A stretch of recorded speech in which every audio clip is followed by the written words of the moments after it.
balingi ngai nakima kisasa mama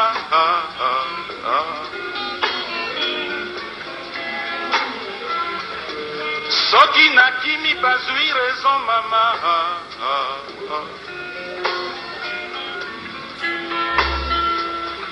ngai pe nakokima te mama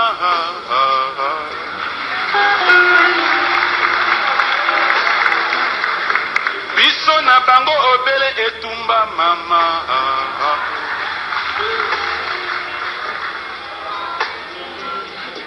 bokoka na mwana ya moto boyebi epai bakunda motolu na ye te na so na bata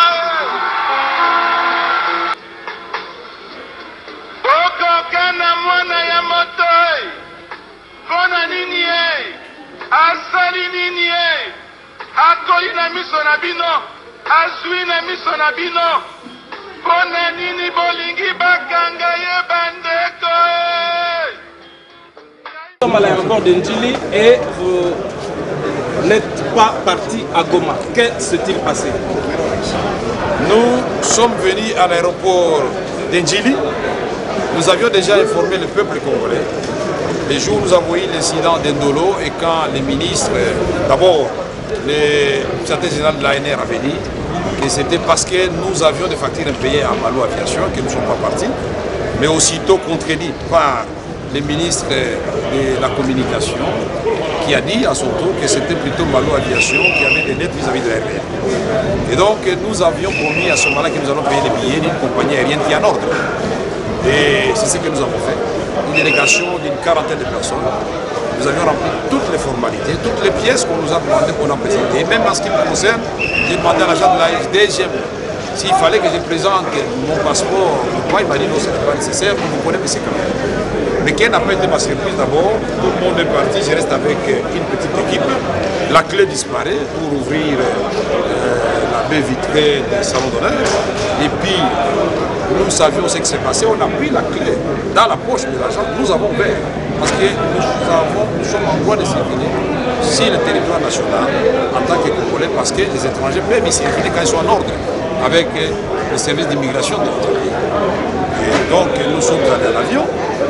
Là, jusque-là, ça se passait très bien. La délégation était déjà dans l'avion et 5 personnes étaient restées avec moi. Quand la brutalité a commencé, on m'a empêché de monter. Moi, j'ai les billets. J'ai payé les go pass. Alors pourquoi je ne dois pas monter dans l'avion? Vous voulez confirmer que vous avez été séquestré? D'abord, ils m'ont touché. Évidemment, je ne pouvais pas me laisser faire. Nous avons pris tous les arts martiaux, ils s'embarquaient dans tous les sens et on a ouvert les chaînes. Et finalement, un gentil monsieur de la DGM est venu me parler poliment pour me demander d'aller discuter dans son bureau. J'ai dit, j'apprécie ce genre de comportement. Qu'est-ce qui se passe, monsieur? Oh non, si vous présentez le passeport, vous partez. Je lui ai remis mon passeport et je suis resté séquestré pendant 3 heures de temps. Il a failli que j'appelle la gauche à droite pour m'amener mon passeport. Et je considère que j'ai été à l'état d'arrestation. En plus du fait qu'on m'a déjà empêché de voyager 3 fois, on m'a collé un procès bidon où moi j'ai agi comme président de l'Union pour la nation congolaise. Heureusement que les juges du tribunal de grande instance ont rendu leur jugement où ils nous renvoient au tripé d'engagement et nous sommes convaincus que là-bas le droit sera dit. Mais nous avons appris que notamment la Cour suprême aurait annulé cette décision. Vraiment, je souhaite et je préfère considérer que je suis en train de me tromper. Parce que ce serait inimaginable que la Cour suprême aurait annulé cette décision pour se saisir de force du dossier et que demain lundi, votre humble serviteur, M. Vital Kamerhe, au cours d'un procès où rien ne lui sera signifié, ni le droit de la défense est garanti, qu'il soit condamné et conduit droit en prison pendant 3 ans, puisque telle est la volonté du président Joseph Kabila. Pour quel grief, je n'arrive pas à moi. Mais je crois que c'est la volonté de Dieu. J'ai dit au peuple congolais, n'ayez pas peur. La prison elle est faite pour les hommes. Il y en a qui commencent en prison pour terminer à la présidence de la République. Il y en a qui commencent à la présidence de la République pour terminer en prison. Donc je suis serein et Je suis serein et ça ne me fait pas peur. Dernière Je question. ne veux que du bien à tous ceux qui me font du mal. Dernière question, Monsieur le Président. Qu'est-ce que les autorités vous ont reproché pour vous empêcher de voyager? Rien du tout. J'ai parlé avec le ministre de l'Intérieur au téléphone. Il m'a dit que hier, M. Kamere, je vous avais proposé une réunion le lundi où nous devrions harmoniser les conditions de votre départ. Il dit, de quel honneur, Monsieur le ministre. Bon, alors je vous pose une seule condition. Faites un communiqué à la télévision avant 21h pour annoncer à Goma et à Bukavu qu'à votre demande, M. Kamere et sa délégation de voyage, lui aujourd'hui demain, ils vont venir mardi ou mercredi, le temps que nous harmonisions je ne sais quoi. Je n'ai pas besoin d'un protocole particulier pour arriver à Goma et à Bukavu. Et si vous ne faites pas ces communiqués, jusqu'au matin, nous irons à l'aéroport et nous allons considérer que c'était une astuce pour nous bloquer à Kinshasa. C'est ce qui s'est révélé vrai. Mais aujourd'hui, puisque nous sommes toujours constructifs et pacifistes, nous venons de proposer au ministre de l'Intérieur que nous tenions cette réunion aujourd'hui, de telle sorte que nous partions demain ou après-demain, et qu'il annonce à la face du monde que nous n'avons pas l'intention d'empiéter sur les droits d'un citoyen congolais, qui plus est ancien président de l'Assemblée nationale et candidat président de la République. Autre question, on dit que tous les partis de l'opposition ont signé le code de bonne conduite, sauf l'UDPS. Est-il vrai? Non, et je m'apprête, je cherche à appeler les représentants ou la représentante ou la déléguée des RFI, parce que nous avons suivi ça sur les RFI, c'est archi faux. L'Union pour la nation congolaise n'a pas signé, les FAC n'ont pas signé. Je ne me souviens même pas si le MLC a signé, l'UDPS n'a pas signé. Alors, il ne faut pas qu'on nous raconte des histoires. Je crois que Madame Léa a été abusée certainement, et nous voulons que nous appelle pour que nous donnons la vraie information, puisque mon parti que nous engageons n'a pas signé, et on ne peut pas signer le code de bonne conduite pendant qu'on est en train de séquestrer les gens, pendant qu'on est en train de se comporter de façon contraire à ce qui se trouve dans le code de bonne conduite. Puisque le code de bonne conduite prévoit quoi? Libre circulation, accès aux médias pour tous, liberté fondamentale garantie. Mais on va signer quoi pendant cette période? On a fait les concertations pour la cohésion nationale. Mais ce qu'on fait à l'aéroport, ici, comme Mandolo, c'est la cohésion nationale. On va former le gouvernement de cohésion nationale avec les M23 amnistiés. Et les Camerounais vont entrer en prison pour remplacer les M23 qui n'avaient pas le droit de circuler sur le territoire national. Monsieur le Président, tout ce qui vous arrive depuis 2014 est de nature à ébranler votre morale? Non, je suis serein. Je rends grâce à Dieu.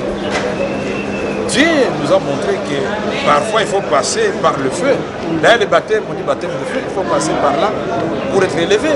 Les De Gaulle, les Mandela, les Gandhi, tous ils sont passés par là. Ils ont été humiliés. L'humilité précède la gloire. Merci. Amen. Le 19 décembre 2016.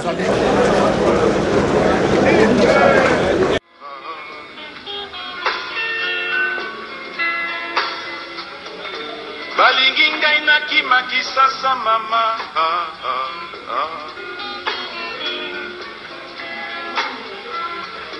soki nakimi bazwi raison mama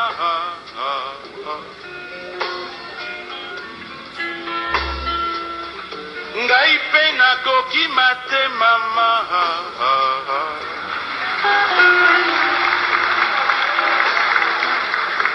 biso na bango obele etumba mama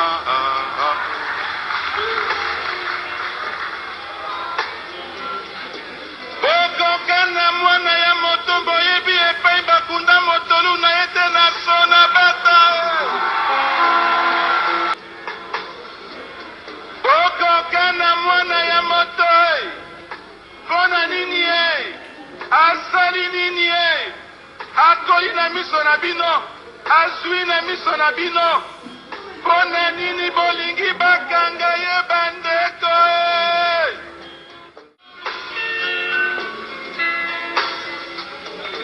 balingi ngai nakima kisasa mama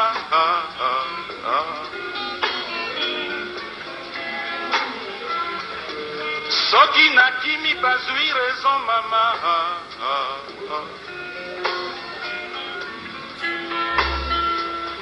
ngai mpe nakokima te mama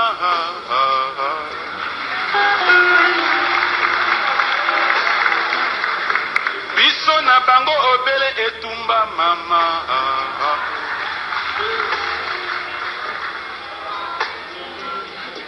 bokoka na mwana ya moto boyebi epai bakunda motolu na ye te na so na bata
Boyo président Kamere azokutana na yango ezali pona biso peuple.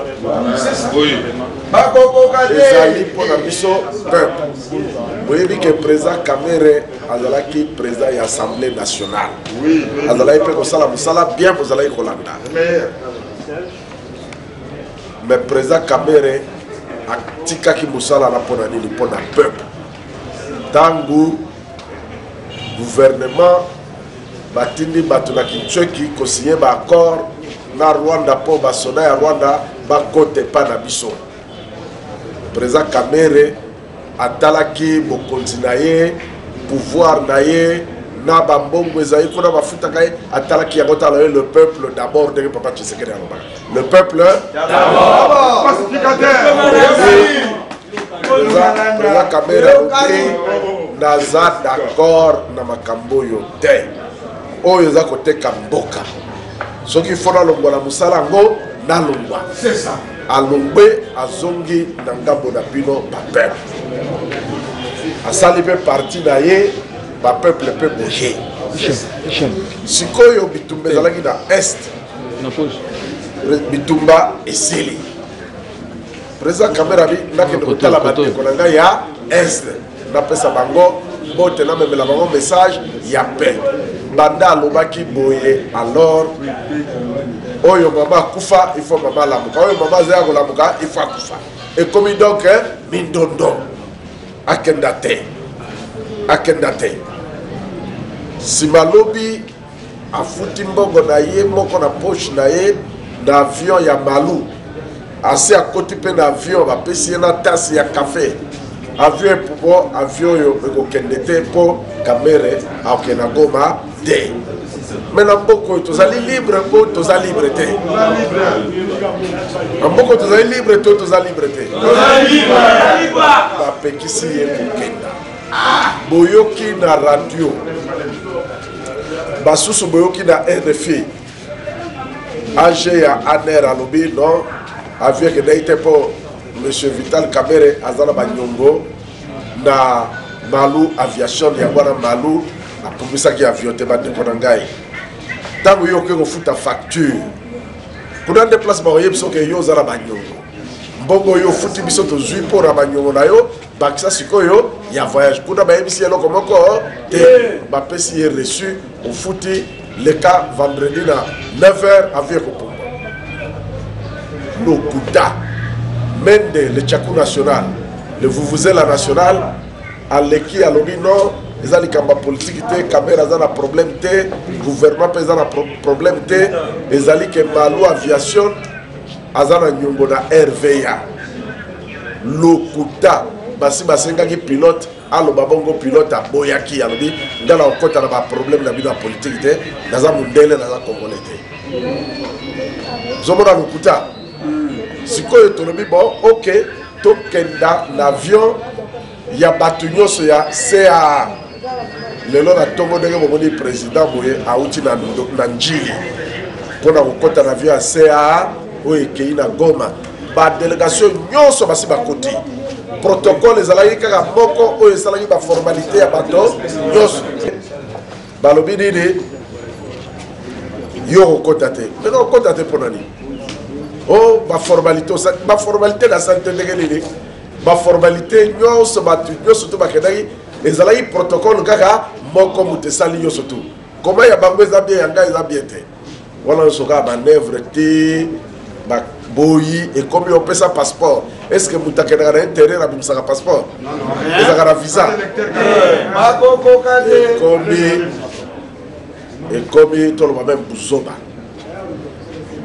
Bato bakota ki na avion délégation ba bon pona bandeko musuba ke na goma ba souffrir te biso to kiti na biso avion kende ba boyi président akende yango président na bato bazala kenda ye ba zongi na bango.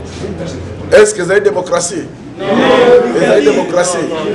Il faut boyer battre peuple congolais tout s'assumer tant que coquille. Président Kabila mandat de Silit en 2016 Sili. Mais Azo Oluka Nini yo depuis 2001 aux alliés au Patibasa qu'on souffrit. Ils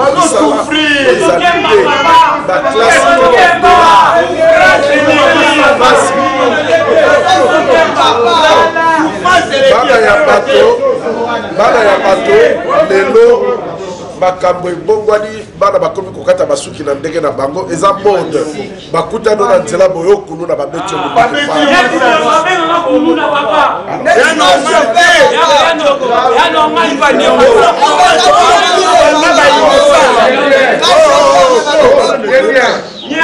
yango moni biso INC tozali seul parti oyo na Assemblée nationale toboyaki makambo ya koboma bana ya bato koboma bana ya bato soki kaka kati suki na ye boye asali suki na ye boye okuluna tombo bobedobi te eloko wana eza mabe totelemeli yango pesa bato mosala eza te pesa bato biloko balia eza te bana bakende klasi eza te sikoyo mande esili okenda toyena te yango tozali kosenga na bino il faut bobenga bato bobenga bandeko awa eza ndako na bino awa ndako oyo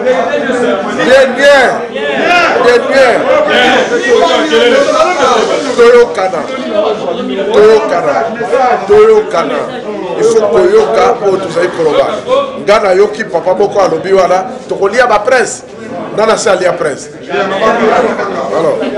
donc oyo ezali ndako papa Kamere apesi mpona bino parti il faut koyaka awa bana ya barumbu bofongola miso bino kaka oyo bokosauve république.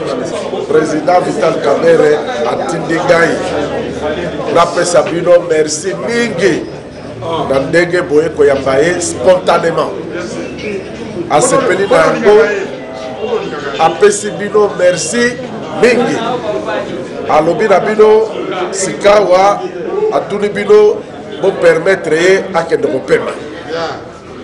kopema alembi mindondo na aéroport yaka wazonga wakanga wafanda aye awa na parti bokutana na bino na bajournaliste sikawa topesa ye nzela akende kopema mpo azali moto sikoyo ndenge tozali awa mot d'ordre ezali moto abangisa moninga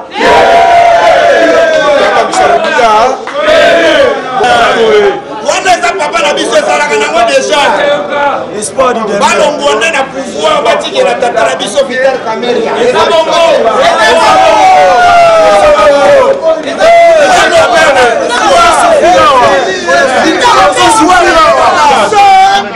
mwana ya motombo yebi epai bakunda motolu na ete na sona bata